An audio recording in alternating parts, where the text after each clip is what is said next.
राधे राधे। हरे कृष्ण। श्री पुरुषोत्तम भगवान की जय। आज दिनांक 10 जून बुधवार के पावन दिवस पर आप सभी श्रद्धालुओं का हार्दिक स्वागत है। आइए अधिक मास महात्म्य के 25वें अध्याय की इस दिव्य कथा को आगे बढ़ाते हैं। उससे पहले आज के शुभ समयों की जानकारी जान लेते हैं। ब्रह्म मुहूर्त प्रातः 4:08 से 4:56 तक रहेगा। सूर्योदय प्रातः 5:44 पर होगा तथा सूर्यास्त सायं 7:08 पर होगा। ज्येष्ठ अधिक मास के कृष्ण पक्ष की दशमी तिथि का प्रभाव रहेगा। प्रातःकाल तक आयुष्मान योग का शुभ संयोग रहेगा, जिसके उपरांत सौभाग्य योग प्रारंभ होगा। साथ ही आज भद्रा का प्रभाव भी रहेगा, इसलिए मांगलिक और शुभ कार्यों में सावधानी रखना हितकारी माना गया है। अब आइए कथा को आगे बढ़ाते हैं। राजा दृढ़धन्वा ने अत्यंत विनम्रता के साथ मुनिवर वाल्मीकि से कहा, हे प्रभु, आपने पुरुषोत्तम मास के व्रत, दान, जप और पूजन की महिमा का अत्यंत सुंदर वर्णन किया।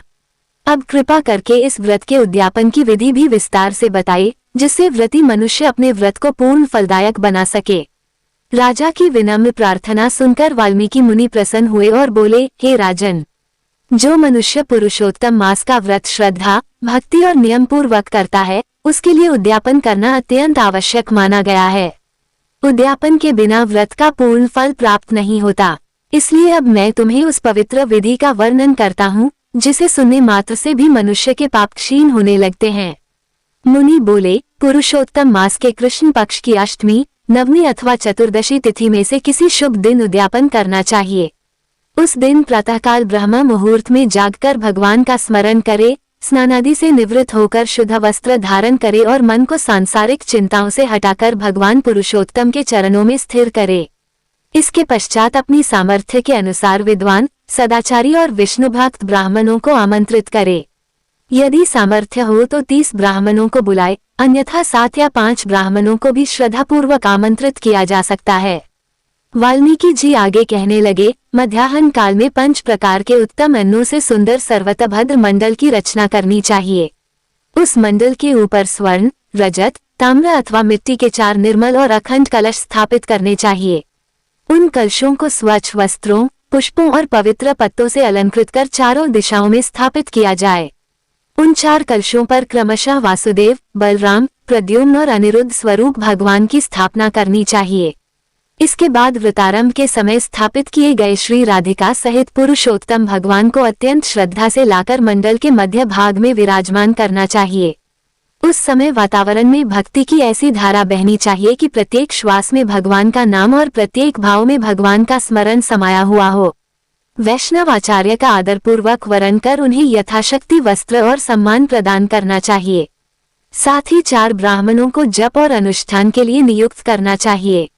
फिर पति पत्नी दोनों मिलकर भगवान की विधिपूर्वक पूजा करें, दीपक प्रज्वलित करें, धूप अर्पित करें, पुष्प अर्पण करें और प्रेमपूर्वक भगवान के सम्मुख बैठकर उनके दिव्य स्वरूप का चिंतन करें।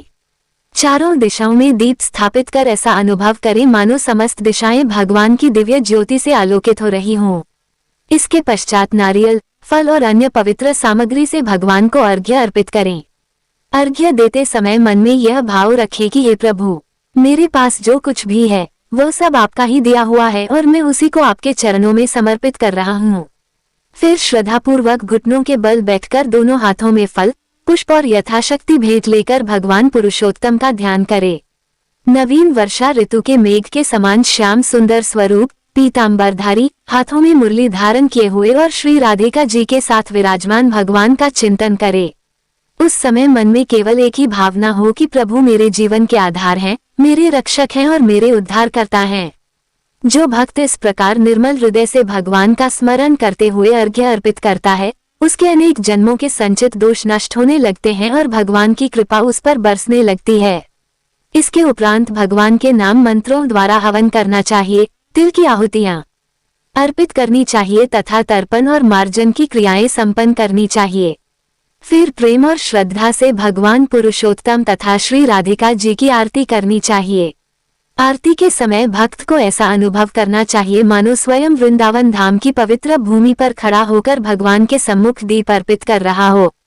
भगवान के मुख कमल की मधुर मुस्कान, उनके नेत्रों की करुणा और उनके स्वरूप की अलौकिक छवि को अपने हृदय में बसाकर प्रेमपूर्वक उनका निराजन करना चाहिए। इसके बाद भगवान के दिव्य ध्यान का स्मरण करते हुए उन्हें पुष्पांजलि अर्पित करनी चाहिए और पति पत्नी दोनों मिलकर साष्टांग प्रणाम करें। जिस क्षण भक्त पूर्ण समर्पण भाव से प्रभु के चरणों में झुकता है, उसी क्षण उसके भीतर का अहंकार गलने लगता है और भक्ति का सच्चा प्रकाश उसके हृदय में उदित होने लगता है। फिर आचार्य तथा ब्राह्मणों को यथाशक्ति पात्र, वस्त्र, दक्षिणा और सम्मान प्रदान करना चाहिए। प्रसन्न मन से दिया गया दान ही भगवान को प्रिय होता है। दान की महत्ता वस्तु में नहीं, बल्कि दाता के भाव में होती है। इसलिए जो भक्त श्रद्धा और विनम्रता के साथ भगवान की प्रसन्नता के लिए दान करता है, उसके जीवन में पुण्य और सौभाग्य की वृद्धि होती है। वाल्मीकि मुनि राजा से कहने लगे कि उद्यापन के समय प्रत्येक कार्य को अहंकार रहित और भक्ति भाव से करना चाहिए, क्योंकि भगवान पुरुषोत्तम बाहरी वैभव से अधिक भक्त के अंतःकरण की पवित्रता को देखते हैं।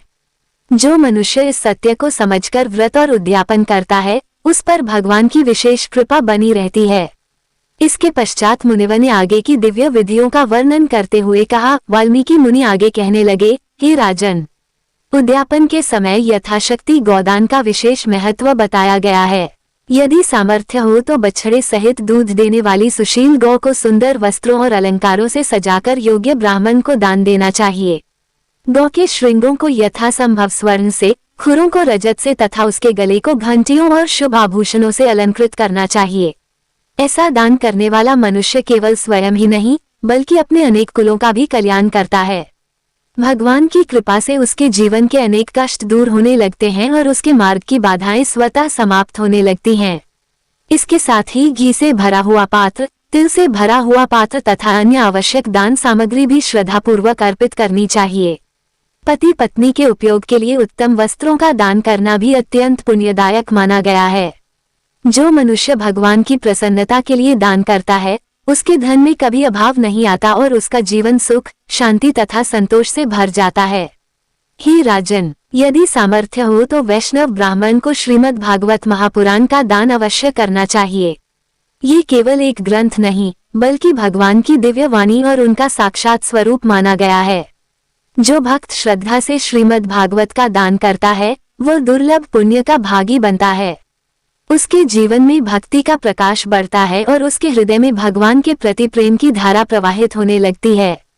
इसलिए श्रीमद् भागवत को स्वच्छ वस्त्रों से सुशोभित करके, यथाशक्ति सुंदर आसन पर स्थापित कर, विधिपूर्वक पूजन करने के बाद योग्य वैष्णव ब्राह्मण को समर्पित करना चाहिए। ऐसा करने वाला मनुष्य भगवान की विशेष कृपा प्राप्त करता है और उसके जीवन का मार्ग आध्यात्मिक प्रकाश से आलोकित हो जाता है। हे राजन, उद्यापन के अवसर पर कांसे के पात्रों में मालपुए रखकर ब्राह्मणों को अर्पित करने का भी विधान बताया गया है। जो भक्त श्रद्धा से ये दान करता है, उसे दिव्य लोकों की प्राप्ति होती है। किंतु यदि कोई निर्धन हो और इतनी सामर्थ्य न रखता हो, तो वह अपनी शक्ति के अनुसार कच्ची सामग्री, फल अथवा अन्य भोजन सामग्री भी भगवान के निमित्त दान कर सकता है। भगवान भाव के भूखे हैं, वैभव के नहीं। इसलिए सच्ची श्रद्धा से किया गया छोटा सा दान भी भगवान को अत्यंत प्रिय होता है। इसके बाद भगवान पुरुषोत्तम के समक्ष संकल्प करके प्रार्थना करनी चाहिए, हे प्रभु, आप समस्त संसार के आधार हैं, आप ही जीवों को आनंद प्रदान करने वाले हैं। मेरे ज्ञात अज्ञात दोषों को क्षमा कीजिए, मेरे जीवन को अपनी भक्ति से भर दीजिए और इस लोक तथा परलोक में मेरा कल्याण कीजिए। जो भक्त सच्चे हृदय से इस प्रकार प्रार्थना करता है, उसकी पुकार भगवान अवश्य सुनते हैं। भगवान अपने भक्तों को कभी निराश नहीं करते। कभी कभी परीक्षा अवश्य लेते हैं, परंतु अंत में अपने भक्त का हाथ पकड़कर उसे जीवन की कठिनाइयों से पार भी लगाते हैं। इसके पश्चात भगवान का स्मरण करते हुए ब्राह्मणों को भोजन कराना चाहिए। उस समय ये भाव रखना चाहिए कि ब्राह्मण रूप में स्वयं भगवान हरि विराजमान हैं और ब्राह्मणी रूप में श्री राधिका जी उपस्थित हैं। इस भावना से किया गया सत्कार अत्यंत पुण्यदायक होता है। भोजन में घी मिश्रित खीर, उत्तम फल, विविध प्रकार के पकवान और ऋतु के अनुसार उपलब्ध स्वादिष्ट पदार्थ प्रेमपूर्वक परोसने चाहिए। भोजन कराते समय मधुर वाणी बोलनी चाहिए, क्योंकि मधुर शब्द भी एक प्रकार का दान होते हैं। जो मनुष्य प्रेमपूर्वक भोजन कराता है, वह भगवान के हृदय में विशेष स्थान प्राप्त करता है। अंगूर, केले, आम, खरबूजा, ककड़ी तथा अन्य मौसमी फलों का दान करना चाहिए। घी में बने हुए स्वादिष्ट व्यंजन, उड़द के बड़े, घेवर, फेनी तथा अन्य मिष्ठान भी यथाशक्ति अर्पित किए जा सकते हैं। भोजन इस प्रकार कराया जाए कि अतिथि प्रसन्न होकर भगवान का स्मरण करे और उनके हृदय में संतोष उत्पन्न हो। भोजन के समय विनम्रता से कहना चाहिए, हे ब्राह्मण देव, यदि किसी वस्तु की आवश्यकता हो तो कृपया बताइए। आज मैं आपके दर्शन और सेवा से धन्य हुआ हूँ। आपका आशीर्वाद ही मेरे जीवन की सबसे बड़ी संपत्ति है। ऐसा कहने से मनुष्य के भीतर विनम्रता का विकास होता है और भगवान भी ऐसे सेवाभावी भक्त पर प्रसन्न होते हैं। भोजन पूर्ण होने पर ब्राह्मणों को दक्षिणा, फल तथा तांबूल अर्पित करना चाहिए। इलायची, लौंग, कपूर और अन्य सुगंधित पदार्थों से युक्त तांबूल भगवान को प्रिय माना गया है। जो श्रद्धा से इसका दान करता है वह इस लोक में सुख और समृद्धि प्राप्त करता है तथा परलोक में भी शुभ फल का भागी बनता है। इसके बाद ब्राह्मणों और उनकी पत्नियों का यथोचित सम्मान करना चाहिए। वस्त्र, आभूषण तथा अन्य उपयोगी वस्तुएं देकर उन्हें प्रसन्न करना चाहिए। जब वे संतुष्ट होकर आशीर्वाद देते हैं तब उस आशीर्वाद का प्रभाव जीवन भर बना रहता है। हे राजन, जब सभी ब्राह्मण प्रसन्न होकर विदा होने लगे तब उन्हें आदरपूर्वक कुछ दूर तक छोड़ने जाना चाहिए। ये केवल शिष्टाचार नहीं बल्कि सेवा और विनम्रता का प्रतीक है। ऐसा करने से भगवान अत्यंत प्रसन्न होते हैं और भक्त के जीवन में मंगल ही मंगल होता है। इसके बाद राजा दृढ़धनवा ने पुनः विनम्रता पूर्वक मुनिवर से एक महत्वपूर्ण प्रश्न किया, जिसे सुनकर वाल्मीकि मुनि मुस्कुराए और फिर अत्यंत रहस्यमय तथा कल्याणकारी वचन कहने लगे। वाल्मीकि मुनि मुस्कुराते हुए बोले, हे राजन, अब मैं तुम्हें इस उद्यापन के गुप्त और दिव्य फल का वर्णन सुनाता हूँ, जिसे सुनकर मनुष्य के हृदय में पुरुषोत्तम मास के प्रति और भी अधिक श्रद्धा उत्पन्न होती है।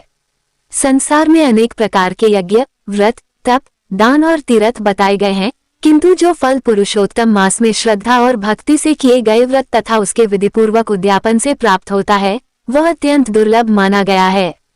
जो मनुष्य नियम पूर्वक इस मास का पालन करता है, भगवान के नाम का स्मरण करता है, दीन दुखियों की सहायता करता है, कथा सुनता है, दान करता है और अंत में श्रद्धापूर्वक उद्यापन करता है, उसके जीवन के अनेक जन्मों के पाप नष्ट हो जाते हैं। जैसे सूर्य के उदय होते ही अंधकार स्वयं दूर हो जाता है, उसी प्रकार पुरुषोत्तम भगवान की कृपा से उसके पाप और कष्ट दूर होने लगते हैं। हे राजन, इस संसार में मनुष्य अनेक इच्छाओं और चिंताओं से घिरा रहता है। कभी धन की चिंता, कभी परिवार की चिंता, कभी रोग का भय और कभी भविष्य की चिंता उसे व्याकुल करती रहती है। किंतु जो भक्त पुरुषोत्तम भगवान के चरणों का आश्रय ले लेता है, उसके जीवन में धीरे धीरे शांति का प्रकाश फैलने लगता है। उसके मन को ऐसा आधार मिल जाता है जो संसार की किसी भी वस्तु से प्राप्त नहीं हो सकता। जो स्त्री अथवा पुरुष श्रद्धा से पुरुषोत्तम मास का व्रत करता है वह भगवान की विशेष कृपा का पात्र बनता है। उसके घर में सुख, समृद्धि और सद्भावना का वास होता है। परिवार में प्रेम बढ़ता है, कलह दूर होती है और भगवान की भक्ति का वातावरण बनने लगता है। यदि कोई निर्धन मनुष्य भी अपनी सामर्थ्य के अनुसार भगवान का स्मरण करते हुए इस व्रत को करता है तो भगवान उसके भाव को देखकर प्रसन्न होते हैं।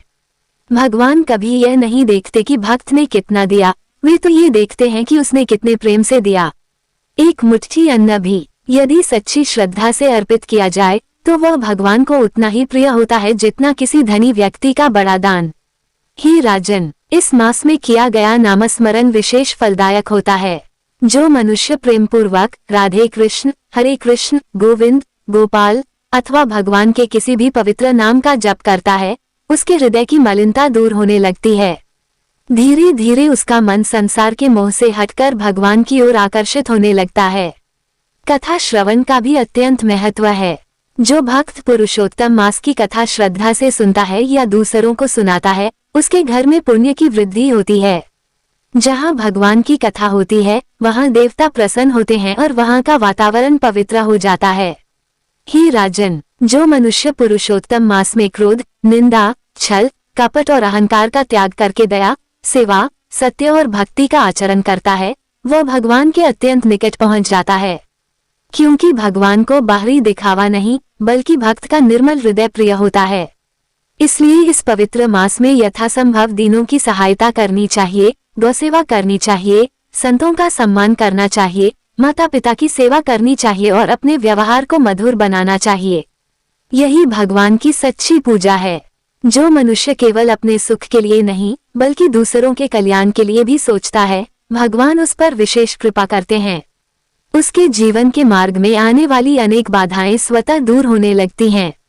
हे राजन, पुरुषोत्तम मास का प्रभाव इतना महान है कि यदि कोई व्यक्ति इस मास में एक बार भी सच्चे हृदय से भगवान के सामने अपने अपराधों के लिए क्षमा मांग ले तो भगवान उसकी प्रार्थना को अवश्य सुनते हैं। वे करुणा के सागर हैं, भक्तवत्सल हैं और अपने भक्तों के छोटे से छोटे शुभ भाव को भी स्वीकार कर लेते हैं। जो भक्त इस मास में भगवान की कथा सुनते सुनते अश्रुपूर्ण नेत्रों से उनका स्मरण करता है, उसके हृदय में भक्ति का वह बीज अंकुरित हो जाता है जो एक दिन उसे भगवान के चरणों तक पहुंचा देता है। संसार के समस्त सुख क्षणभंगुर हैं, किंतु भगवान की भक्ति से प्राप्त आनंद शाश्वत है। इसलिए हे राजन, मनुष्य को चाहिए कि वह इस दुर्लभ मानव जीवन को व्यर्थ न गंवाए। भगवान के नाम का स्मरण करे, उनके गुणों का गान करे और अपने जीवन को धर्म, भक्ति तथा सेवा के मार्ग पर चलाए। यही जीवन की सच्ची सफलता है और यही पुरुषोत्तम मास का वास्तविक संदेश भी है। राजा दृढ़धनवा अत्यंत ध्यानपूर्वक मुनिवर के इन अमृतमय वचनों को सुन रहे थे। उनके हृदय में भगवान पुरुषोत्तम के प्रति प्रेम और श्रद्धा दिन प्रतिदिन बढ़ती जा रही थी। तब उन्होंने पुनः हाथ जोड़कर मुनिवर से एक और जिज्ञासा प्रकट की और अत्यंत विनम्र स्वर में बोले, थे प्रभु, आपकी वाणी से मेरे समस्त संशय दूर हो रहे हैं, फिर भी मेरे मन में एक और प्रश्न उत्पन्न हो रहा है। कृपा करके उसका समाधान भी कीजिए। ये सुनकर करुणामूर्ति वाल्मीकि मुनि ने राजा की ओर स्नेहपूर्ण दृष्टि से देखा और आगे कहने लगे। वाल्मीकि मुनि ने राजा की ओर स्नेहपूर्ण दृष्टि डालते हुए कहा, हे राजन, तुम्हारी जिज्ञासा अत्यंत उत्तम है, क्योंकि जो मनुष्य धर्म के विषय में प्रश्न करता है वह स्वयं भी कल्याण को प्राप्त करता है और दूसरों के लिए भी मार्ग प्रशस्त करता है। भगवान की कथा और धर्म की चर्चा कभी व्यर्थ नहीं जाती। जैसे भूमि में बोया गया बीज समय आने पर अवश्य फल देता है, उसी प्रकार श्रद्धा से सुनी गई भगवान की कथा भी एक दिन भक्त के जीवन को प्रकाशित कर देती है। हे राजन, इस संसार में मनुष्य अनेक प्रकार के कर्म करता है। कुछ कर्म उसे बंधन में डालते हैं और कुछ कर्म उसे भगवान की ओर ले जाते हैं, किंतु जो कर्म भगवान को समर्पित होकर किए जाते हैं वे मनुष्य को बंधन में नहीं बांधते। पुरुषोत्तम मास का यही महान रहस्य है कि इस मास में किया गया प्रत्येक शुभ कर्म अनेक गुना फल प्रदान करता है। जो व्यक्ति इस मास में प्रातःकाल भगवान का स्मरण करता है उसका दिन मंगलमय होता है। जो संध्या समय भगवान के नाम का कीर्तन करता है उसके घर में सुख और शांति का वास होता है। जो श्रद्धा से दीपदान करता है उसके जीवन का अज्ञान रूपी अंधकार धीरे धीरे दूर होने लगता है। और जो प्रेमपूर्वक भगवान की कथा सुनता है उसके हृदय में भक्ति का प्रकाश प्रकट होता है। हे राजन, मनुष्य को कभी यह नहीं सोचना चाहिए कि मेरे पास साधन कम है इसलिए मैं भगवान की सेवा नहीं कर सकता। भगवान को धन नहीं भाव चाहिए। यदि कोई भक्त एक पुष्प भी प्रेम से अर्पित करता है तो भगवान उसे सहर्ष स्वीकार करते हैं। यदि कोई एक दीपक भी श्रद्धा से जलाता है तो उसका पुण्य अनंत गुना बढ़ जाता है। कई लोग सोचते हैं कि बड़े यज्ञ और विशाल दान ही भगवान को प्रसन्न करते हैं, परंतु ऐसा नहीं है। एक सच्चे हृदय से निकली हुई प्रार्थना, एक करुणा से भरा हुआ भाव और एक निष्कपट भक्ति का क्षण भी भगवान को अत्यंत प्रिय होता है। इसलिए प्रत्येक मनुष्य को अपने सामर्थ्य के अनुसार भगवान का स्मरण अवश्य करना चाहिए। हे राजन, जो व्यक्ति पुरुषोत्तम मास में किसी भूखे को भोजन कराता है, किसी प्यासे को जल पिलाता है, किसी दुखी को सांत्वना देता है या किसी असहाय की सहायता करता है, वो वास्तव में भगवान की ही सेवा करता है, क्योंकि भगवान प्रत्येक जीव के हृदय में निवास करते हैं। जो मनुष्य दूसरों के दोष देखने में अपना समय व्यर्थ नहीं गंवाता और अपने मन को भगवान के चरणों में लगाता है उसका जीवन धन्य हो जाता है। निंदा से पुण्य क्षीण होता है जबकि भक्ति से पुण्य बढ़ता है। इसलिए भक्त को सदैव मधुर वाणी बोलनी चाहिए और सबके प्रति दया का भाव रखना चाहिए। हे राजन, संसार में जो कुछ दिखाई देता है वह सब एक दिन नष्ट हो जाता है। धन, वैभव, यश और अधिकार सब यहीं रह जाते हैं, किंतु भगवान का नाम और धर्म के लिए किए गए शुभ कर्म ही जीव के साथ जाते हैं। इसलिए बुद्धिमान मनुष्य को चाहिए कि वह अपने जीवन का कुछ समय भगवान की भक्ति के लिए अवश्य निकाले।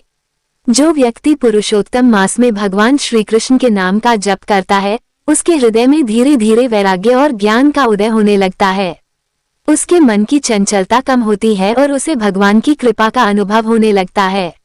ये कृपा ही मनुष्य के जीवन का सबसे बड़ा धन है। हे राजन, जब भगवान प्रसन्न होते हैं तब असंभव भी संभव हो जाता है। संकट अवसर में बदल जाते हैं, दुख सुख में परिवर्तित हो जाता है और अंधकार प्रकाश का मार्ग छोड़ देता है। इसलिए भक्त को कभी निराश नहीं होना चाहिए। उसे विश्वास रखना चाहिए कि भगवान जो भी करते हैं वह अंततः उसके कल्याण के लिए ही करते हैं। जो मनुष्य श्रद्धा, विश्वास और धैर्य के साथ भगवान की शरण में रहता है वह जीवन की कठिन से कठिन परिस्थितियों में भी विचलित नहीं होता। भगवान उसके रक्षक बन जाते हैं और समय आने पर उसे अपने दिव्य मार्ग पर आगे बढ़ाते हैं। हे राजन, पुरुषोत्तम मास केवल व्रत और दान का ही मास नहीं है, बल्कि आत्मशुद्धि का अवसर भी है। ये वो समय है जब मनुष्य अपने भीतर झांक सकता है, अपने दोषों को पहचान सकता है और भगवान की कृपा से स्वयं को बेहतर बना सकता है। इस प्रकार जो भक्त पुरुषोत्तम मास का सम्मान करता है वह धीरे धीरे भगवान के परम धाम का अधिकारी बन जाता है। उसके जीवन में भक्ति का ऐसा दीप प्रज्वलित होता है जो कभी बुझता नहीं। वाल्मीकि मुनि के इन दिव्य वचनों को सुनकर राजा दृढ़धनवा का हृदय आनंद और भक्ति से भर उठा। वे बार बार भगवान पुरुषोत्तम का स्मरण करने लगे। कुछ क्षणों तक सभा में अद्भुत शांति छाई रही। तब राजा ने पुनः विनम्रता पूर्वक मुनिवर से एक और रहस्यपूर्ण प्रश्न किया, जिसे सुनकर वाल्मीकि मुनि गंभीर होकर आगे कहने लगे। वाल्मीकि मुनि गंभीर होकर आगे कहने लगे, हे राजन, ये संसार भगवान की अद्भुत माया से संचालित होता है। जीव अपने कर्मों के अनुसार सुख और दुख का अनुभव करता है, किंतु जो पुरुषोत्तम भगवान की शरण ग्रहण कर लेता है उसके लिए यही संसार मोक्ष का मार्ग बन जाता है। इसलिए ज्ञानी पुरुष कभी भी भगवान के स्मरण को नहीं छोड़ते। हे राजन, मनुष्य को ये दुर्लभ मानव शरीर अनेक जन्मों के पुण्यों से प्राप्त होता है। देवता भी कभी कभी इस मानव जन्म की इच्छा करते हैं, क्योंकि इसी शरीर के द्वारा भक्ति, साधना, सेवा और भगवान की प्राप्ति संभव है। यदि मनुष्य इस अवसर को केवल विषय वासनाओं में गंवा देता है तो वह अपने जीवन के वास्तविक उद्देश्य से दूर हो जाता है। जो व्यक्ति पुरुषोत्तम मास में अपने मन को भगवान के चरणों में स्थिर करने का प्रयास करता है उसके जीवन में धीरे धीरे परिवर्तन आने लगता है। उसका हृदय कोमल बनता है, वाणी मधुर होती है और उसके भीतर दया तथा करुणा का उदय होता है। ऐसे भक्त को देखकर स्वयं भगवान भी प्रसन्न होते हैं। हे राजन, भगवान के भक्तों की सेवा का फल भी अत्यंत दुर्लभ है। जो श्रद्धा से संतों, साधुओं और वैष्णवों का सम्मान करता है उसके घर में शुभता का वास होता है। जहाँ भगवान के भक्तों का आदर होता है वहाँ लक्ष्मी स्वयं निवास करना पसंद करती हैं। इसलिए मनुष्य को चाहिए कि वह कभी भी संतों की निंदा न करे। संतों का हृदय भगवान का निवास स्थान होता है। उनके प्रति किया गया सम्मान भगवान तक पहुंचता है और उनके प्रति किया गया अपमान भी भगवान तक पहुंचता है। अतः सदैव विनम्र और श्रद्धावान बने रहना चाहिए। हे राजन, इस पुरुषोत्तम मास में जो भक्त कथा श्रवण करता है वो विशेष कृपा का पात्र बनता है। कथा केवल शब्द नहीं है, कथा तो भगवान की कृपा का प्रवाह है। जिस हृदय में कथा प्रवेश कर जाती है वहां से अज्ञान का अंधकार दूर होने लगता है। जैसे प्रातःकाल सूर्य के उदय से रात्रि समाप्त हो जाती है, वैसे ही भगवान की कथा से मनुष्य के जीवन की अनेक भ्रांतियां समाप्त हो जाती हैं। कथा सुनते समय यदि किसी भक्त की आंखों से प्रेम के आंसू बहने लगे तो समझना चाहिए कि भगवान की कृपा उसके हृदय को स्पर्श कर रही है। ऐसा भक्त धीरे धीरे संसार के मोह से ऊपर उठने लगता है और उसे भगवान के नाम में ही आनंद मिलने लगता है। हे राजन, भगवान का नाम स्वयं भगवान के समान ही पवित्र और शक्तिशाली है। कलियुग में नामस्मरण से बढ़कर कोई सरल साधन नहीं बताया गया। जो मनुष्य श्रद्धा से भगवान का नाम जपता है उसके हृदय की अशुद्धियां दूर होने लगती हैं और उसका जीवन मंगलमय बन जाता है। जब कोई भक्त सच्चे मन से राधे कृष्ण का उच्चारण करता है तब उसके चारों ओर अदृश्य रूप से भगवान की कृपा का संरक्षण बनने लगता है। अनेक संकट जो आने वाले होते हैं वे भी भगवान की कृपा से टल जाते हैं। इसलिए हर परिस्थिति में भगवान के नाम का आश्रय लेना चाहिए। हे राजन, यह मत समझो कि भगवान केवल बड़े बड़े यज्ञों और अनुष्ठानों से प्रसन्न होते हैं। भगवान तो उस वृद्ध माता से भी प्रसन्न होते हैं जो प्रेम से उनका नाम लेती है उस निर्धन भक्त से भी प्रसन्न होते हैं जो श्रद्धा से एक दीपक जलाता है, और उस बालक से भी प्रसन्न होते हैं जो निष्कपट भाव से उन्हें प्रणाम करता है। भक्ति का मूल्य बाहरी साधनों से नहीं, हृदय की पवित्रता से आंका जाता है। इसलिए प्रत्येक मनुष्य को अपने हृदय को निर्मल बनाने का प्रयास करना चाहिए। क्रोध, लोभ, ईर्ष्या और अहंकार को त्याग कर प्रेम, दया, क्षमा और सेवा को अपनाना चाहिए। हे राजन, जब मनुष्य अपने दोषों को पहचान लेता है और भगवान के सामने उन्हें स्वीकार कर लेता है, तभी उसके आध्यात्मिक जीवन की वास्तविक शुरुआत होती है। भगवान अत्यंत दयालु हैं। वे अपने भक्त के अपराधों को क्षमा कर उसे फिर से अपने चरणों की ओर बुलाते हैं। जो भक्त पुरुषोत्तम मास में पश्चाताप के साथ भगवान का स्मरण करता है, भगवान उसके हृदय को शुद्ध कर देते हैं। उसके भीतर नई आशा, नया उत्साह और नई भक्ति का जन्म होता है। धीरे धीरे उसका जीवन भगवान की कृपा का पात्र बन जाता है। हे राजन, इसलिए मैं बार बार कहता हूँ कि पुरुषोत्तम मास को कभी साधारण मत समझो। ये स्वयं भगवान की विशेष कृपा का समय है। इस मास में किया गया छोटा सा शुभ कर्म भी महान फल देने वाला होता है। जो इस अवसर का लाभ उठाता है, उसका जीवन सफल हो जाता है। वाल्मीकि मुनि के मुख से निकले ये अमृतमय वचन सुनकर राजा दृढ़धनवा का मन भगवान के चरणों में और भी अधिक अनुरक्त हो गया। उनकी आंखों में भक्ति की चमक दिखाई देने लगी। वे अत्यंत विनम्र होकर मुनिवर के चरणों में नतमस्तक हुए और बोले, हे प्रभु, आपकी कृपा से मेरे हृदय के अनेक संशय दूर हो गए हैं, किंतु अभी भी एक अत्यंत गूढ़ रहस्य जानने की इच्छा शेष है। यदि आप कृपा करें तो उसे भी कहिए। राजा की विनम्र प्रार्थना सुनकर वाल्मीकि मुनि प्रसन्न हुए और अत्यंत रहस्यमय भाव से आगे कहने लगे। वाल्मीकि मुनि अत्यंत रहस्यमय भाव से आगे कहने लगे, हे राजन, तुम बड़े भाग्यशाली हो कि तुम्हारे हृदय में बार बार धर्म और भक्ति के विषय में जानने की इच्छा उत्पन्न हो रही है। ये साधारण बात नहीं है।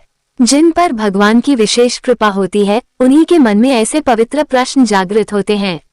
संसार के अधिकांश लोग विषयों में उलझे रहते हैं, परंतु जिनका मन भगवान की ओर मुड़ जाता है, समझो उनके जीवन में दिव्य परिवर्तन का समय निकट आ गया है। हे राजन, ये जान लो कि भगवान पुरुषोत्तम अत्यंत दयालु हैं। वे अपने भक्तों के छोटे से छोटे शुभ भाव को भी स्वीकार कर लेते हैं। यदि कोई भक्त पूर्ण विधि न जानता हो, यदि उसके पास पर्याप्त साधन न हो, यदि वह मंत्रों का शुद्ध उच्चारण भी न कर पाता हो, तब भी यदि उसके हृदय में सच्ची श्रद्धा और निष्कपट प्रेम है, तो भगवान उसकी भक्ति को अवश्य स्वीकार करते हैं। कई बार ऐसा होता है कि मनुष्य अपनी त्रुटियों को देखकर निराश हो जाता है। उसे लगता है कि उसने जीवन में बहुत भूलें की हैं, बहुत पाप किए हैं, इसलिए अब भगवान उसे स्वीकार नहीं करेंगे। किंतु ऐसा विचार करना उचित नहीं है। भगवान का हृदय करुणा का अथाह सागर है। वे अपने भक्त को कभी त्यागते नहीं। जो एक कदम भगवान की ओर बढ़ता है, भगवान उसकी ओर अनेक कदम बढ़ जाते हैं। हे राजन, संसार में माता अपने बालक के अपराधों को क्षमा कर देती है, पिता भी अपने पुत्र की भूलों को सुधारने का अवसर देता है, तो फिर समस्त जगत के पालनकर्ता भगवान अपने भक्त को कैसे त्याग सकते हैं। इसलिए मनुष्य को कभी निराश नहीं होना चाहिए। उसे सदैव भगवान की शरण में बने रहना चाहिए। जो व्यक्ति पुरुषोत्तम मास में भगवान से अपने अपराधों की क्षमा मांगता है, अपने दोषों को स्वीकार करता है और सुधरने का संकल्प करता है, उस पर भगवान की विशेष कृपा होती है। उसका हृदय धीरे धीरे निर्मल होने लगता है और उसमें भक्ति का प्रकाश बढ़ने लगता है। हे राजन, ये संसार परिवर्तनशील है। यहाँ सुख आता है और चला जाता है, दुख आता है और चला जाता है, लाभ और हानि भी स्थायी नहीं है। किंतु भगवान का प्रेम और उनकी कृपा शाश्वत है। जो भक्त इस सत्य को समझ लेता है, वह जीवन की कठिन परिस्थितियों में भी धैर्य नहीं खोता। जब कोई संकट आता है, तब सामान्य मनुष्य घबरा जाता है, किंतु भगवान का सच्चा भक्त उस समय भी प्रभु का स्मरण करता है। वह जानता है कि जो कुछ हो रहा है, भगवान की इच्छा से ही हो रहा है और अंततः उसमें भी उसका कल्याण छिपा हुआ है। यही विश्वास भक्ति की सबसे बड़ी शक्ति है। हे राजन, भगवान अपने भक्तों की परीक्षा अवश्य लेते हैं, परंतु उन्हें कभी अकेला नहीं छोड़ते। कभी कभी भक्त को ऐसा प्रतीत होता है कि वो कठिनाइयों से घिर गया है, परंतु वास्तव में उन्हीं कठिनाइयों के माध्यम से भगवान उसे और अधिक दृढ़ तथा योग्य बना रहे होते हैं। जो मनुष्य विपत्ति के समय भी भगवान का नाम नहीं छोड़ता, वह शीघ्र ही उनकी कृपा का अनुभव करता है। भगवान उसके हृदय में ऐसी शक्ति प्रदान करते हैं कि वो बड़े से बड़ा दुख भी सहन कर लेता है। हे राजन, पुरुषोत्तम मास का एक और महान रहस्य है। इस मास में किया गया नामस्मरण, जप, दान, व्रत, कथा श्रवण और सेवा केवल इस जन्म का ही नहीं, अनेक जन्मों का कल्याण करने वाला होता है। इसलिए बुद्धिमान मनुष्य इस दुर्लभ अवसर को कभी व्यर्थ नहीं जाने देता। जो भक्त इस मास में प्रतिदिन भगवान का स्मरण करता है, उसका मन धीरे धीरे संसार के बंधनों से मुक्त होने लगता है। उसे भक्ति में आनंद आने लगता है, भगवान की कथा सुनने में आनंद आने लगता है, संतों का संग अच्छा लगने लगता है। यही भगवान की कृपा के प्रारंभिक लक्षण हैं। हे राजन, जब किसी जीव पर भगवान की पूर्ण कृपा होती है, तब उसके जीवन का मार्ग ही बदल जाता है। वो संसार में रहते हुए भी भगवान का हो जाता है। उसके कर्म भगवान को समर्पित हो जाते हैं, उसकी वाणी भगवान के गुणों का गान करने लगती है और उसका हृदय भगवान के प्रेम से भर जाता है। ऐसा भक्त जहाँ भी जाता है, वहाँ शुभता का वातावरण उत्पन्न हो जाता है। उसके दर्शन से लोगों के मन में भक्ति जागृत होती है। उसकी वाणी सुनकर लोगों को धर्म की प्रेरणा मिलती है, क्योंकि भगवान की कृपा से उसका जीवन स्वयं एक उदाहरण बन जाता है। हे राजन, इसलिए मैं तुमसे कहता हूँ कि पुरुषोत्तम मास में जितना संभव हो भगवान का स्मरण करो, उनके नाम का जप करो, कथा सुनो और दूसरों को भी धर्म के मार्ग पर चलने की प्रेरणा दो। ऐसा करने वाला मनुष्य इस लोक में सुख और शांति प्राप्त करता है तथा अंत में भगवान के परम धाम का अधिकारी बनता है। इतना कहकर वाल्मीकि मुनि कुछ क्षणों के लिए मौन हो गए। सभा में बैठे सभी लोग उनके दिव्य वचनों को सुनकर भावविभोर हो रहे थे। राजा दृढ़धनवा भी अत्यंत श्रद्धा के साथ मुनिवर की ओर देख रहे थे। तभी मुनिवर ने पुनः अपनी वाणी प्रारंभ की और राजा से कहने लगे। मुनिवर ने पुनः अपनी वाणी प्रारंभ की और राजा से कहने लगे, हे राजन, इस संसार में जो कुछ भी प्राप्त होता है वह भगवान की कृपा और जीव के कर्मों के अनुसार ही प्राप्त होता है। मनुष्य अपने पुरुषार्थ से बहुत कुछ कर सकता है, किंतु भगवान की कृपा के बिना कोई भी कार्य पूर्ण नहीं होता। इसलिए बुद्धिमान वही है जो पुरुषार्थ के साथ साथ भगवान का आश्रय भी ग्रहण करे। हे राजन, अनेक लोग धन प्राप्त करने के लिए परिश्रम करते हैं, यश प्राप्त करने के लिए प्रयास करते हैं और सुख पाने के लिए अनेक प्रकार के उपाय करते हैं, परंतु यदि उनके जीवन में भगवान का स्मरण नहीं है तो उनका मन कभी पूर्ण संतोष प्राप्त नहीं कर पाता, क्योंकि वास्तविक शांति बाहर नहीं बल्कि भगवान के चरणों में ही प्राप्त होती है। जो मनुष्य भगवान के नाम में आनंद अनुभव करने लगता है, वो संसार की क्षणभंगुर वस्तुओं के पीछे भागना धीरे धीरे छोड़ देता है। उसका मन स्थिर होने लगता है और उसके भीतर संतोष का उदय होता है। संतोष से बढ़कर कोई संपत्ति नहीं और भक्ति से बढ़कर कोई सुख नहीं। हे राजन, पुरुषोत्तम मास का पालन करने वाला भक्त अपने जीवन को भगवान की सेवा के योग्य बनाने का प्रयास करता है। वो अपने व्यवहार को सुधारता है, अपने विचारों को पवित्र बनाता है और अपने समय का सदुपयोग करता है। यही कारण है कि इस मास को आत्मकल्याण का महापर्व कहा गया है। जो व्यक्ति इस मास में अपने माता पिता का आदर करता है, गुरुजनों का सम्मान करता है, गौसेवा करता है और जरूरतमंदों की सहायता करता है, उसके जीवन में पुण्य की वृद्धि होती है। भगवान ऐसे सेवाभावी भक्तों पर विशेष कृपा करते हैं। हे राजन, यह मत समझो कि केवल बड़े बड़े अनुष्ठान ही भगवान को प्रिय हैं। कई बार एक बूंद करुणा, एक मधुर वचन और एक सच्ची प्रार्थना भी भगवान को उतनी ही प्रिय होती है जितना कोई विशाल यज्ञ। इसलिए मनुष्य को अपने आचरण को श्रेष्ठ बनाने का प्रयास करना चाहिए। जब हृदय में दया होती है तब भगवान प्रसन्न होते हैं। जब वाणी में मधुरता होती है तब भगवान प्रसन्न होते हैं। जब मन में अहंकार का अभाव होता है तब भगवान प्रसन्न होते हैं। और जब जीवन भगवान को समर्पित हो जाता है तब भगवान स्वयं भक्त के रक्षक बन जाते हैं। हे राजन, जो मनुष्य दूसरों के सुख में प्रसन्न होता है और दूसरों के दुख में सहायता के लिए आगे आता है, वो वास्तव में धर्म का पालन कर रहा होता है। धर्म केवल मंदिर तक सीमित नहीं है, धर्म तो जीवन के प्रत्येक शुभ कर्म में विद्यमान है। पुरुषोत्तम मास हमें यही शिक्षा देता है कि मनुष्य अपने भीतर के दोषों को त्यागे और सद्गुणों को अपनाए। क्रोध के स्थान पर क्षमा, ईर्ष्या के स्थान पर प्रेम, लोभ के स्थान पर संतोष और अहंकार के स्थान पर विनम्रता को धारण करे। हे राजन, जब कोई भक्त इन गुणों को अपने जीवन में उतार लेता है तब उसका जीवन स्वयं एक तीर्थ बन जाता है। उसके घर का वातावरण पवित्र हो जाता है। उसके परिवार में प्रेम और सद्भाव बढ़ने लगता है। उसके मन में भगवान के प्रति अटूट विश्वास जागृत हो जाता है।